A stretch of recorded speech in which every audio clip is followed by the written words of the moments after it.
It's time for Recipe of the Day.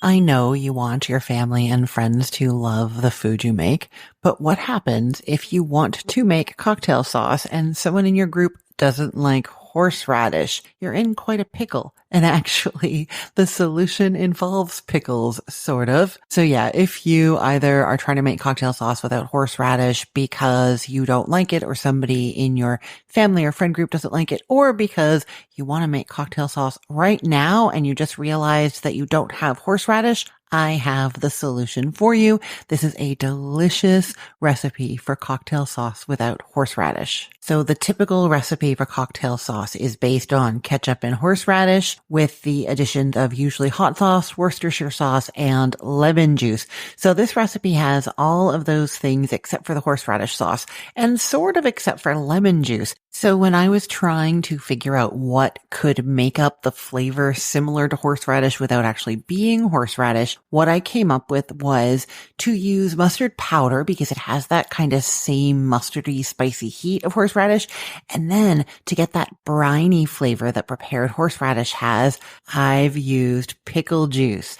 And it works really, really well. But if you put both the pickle juice and the lemon juice, it ends up being too sour. So we're not using lemon juice in this recipe. I will say though, if you don't have pickle juice, you can use lemon juice. I'm going to tell you how much, or you can use olive brine. That will work as well. Okay. So I've told you what the substitution is. It's going to get you out of that pickle with a bit of pickle, and we're going to jump into making the recipe. So in a medium-sized bowl, you're mixing together a cup of ketchup, 3 teaspoons of pickle juice, 3/4 of a teaspoon of hot sauce like Tabasco, a half a teaspoon of Worcestershire sauce, a half teaspoon of chili powder, a half teaspoon of that mustard powder, an 1/8 of a teaspoon of black pepper, and then mix it up and add salt to taste. And that is it, except I really do think you should refrigerate it for 1 hour before using it. That really lets the flavors kind of blend all together. Now, the amount, if you don't have the pickle juice, instead of the 3 teaspoons of pickle juice, you're going to use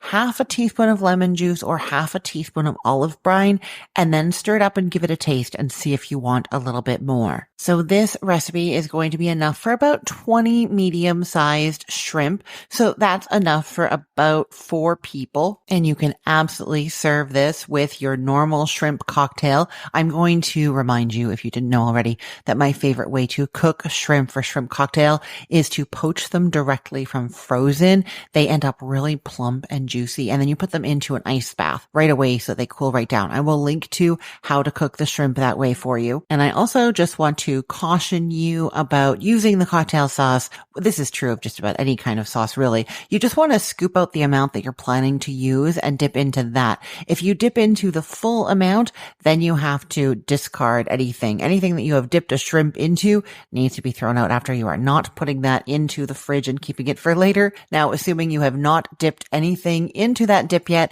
you can store it in an airtight container in the fridge for about 2 weeks. I think that is everything you need to know about this recipe. I will put the link in the show notes for this podcast episode, or you can head to cookthestory.com/ROTD and get it there.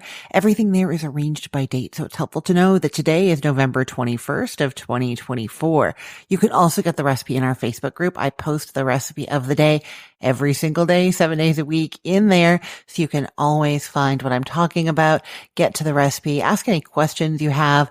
That is a great place to go. That is at facebook.com/groups/recipeotd. I look forward to seeing you there. I'm Christine Pittman from cookthestory.com, thecookful.com, the all new chicken cookbook, and from this podcast, Recipe of the Day. I hope you have a great day. Let's get cooking.